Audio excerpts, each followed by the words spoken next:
વાત વડોદરાની national highway પર કિયાગામ પાસે કાર પલટી મારી ગઈ છે અને આ અકસ્માતમાં એક વ્યક્તિનું મોત થયું છે તો 8 લોકો ઇજાગ્રસ્ત થયા હોવાની જાણકારી સામે આવી છે। સુરતથી આણંદ જઈ રહેલા પરિવારને અચાનક અકસ્માત નડ્યો। ઇજાગ્રસ્તને તત્કાલિક સારવાર અર્થે ખસેડવામાં આવ્યા। નેશનલ હાઈવે પર કિયાગામ પાસેનો આ બનાવ સામે આવ્યો કે જ્યાં એક કાર અચાનક પલટી મારી ગઈ અને આ ઘટનામાં એક વ્યક્તિનું મૃત્યુ થઈ ગયું છે જ્યારે 8 લોકો ઇજાગ્રસ્ત થયા છે। સુરતથી આણંદ જઈ રહેલા એક પરિવારને અકસ્માત નડ્યો છે જેમાં ઇજાગ્રસ્ત તમામ લોકોને સારવાર માટે ત્યારે હોસ્પિટલમાં ખસેડવામાં આવ્યા છે।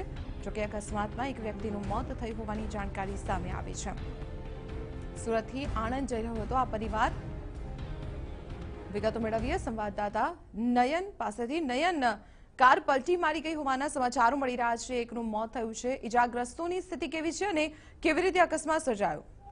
जी ચોક્કસ દીપાલી જણાવી દઈશ કે આ ફેમિલી આણંદ જઈ રહ્યો હતો, સુરતથી આણંદ તરફ જઈ રહ્યો હતો। તે દરમિયાન નેશનલ હાઈવે નંબર 48 ઉપર કરજણ અને પાલેજ વચ્ચે કિયા પાટિયા પાસે તવેરાનું ટાયર ફાટી જતા અકસ્માત થયો હતો, જેમાં ઘટના સ્થળે એક બાળકીનું મોત થયું હતું અને બીજા અસરગ્રસ્તોને પાલેજ હોસ્પિટલમાં ખસેડ્યા છે। જી નયન, આભાર માહિતી આપવા બદલ। તો ટવેરા ગાડીનું ટાયર અચાનક ફાટી જતા કારે પલટી મારી દીધી અને આ ઘટનામાં કારમાં સવાર એક બાળકીનું ઘટના સ્થળે જ મોત થઈ ગયું છે જ્યારે પરિવારના જે 8 લોકો છે તેઓ ઇજાગ્રસ્ત થયા છે। તમામને અત્યારે નજીકની હોસ્પિટલમાં સારવાર માટે ખસેડાયા છે।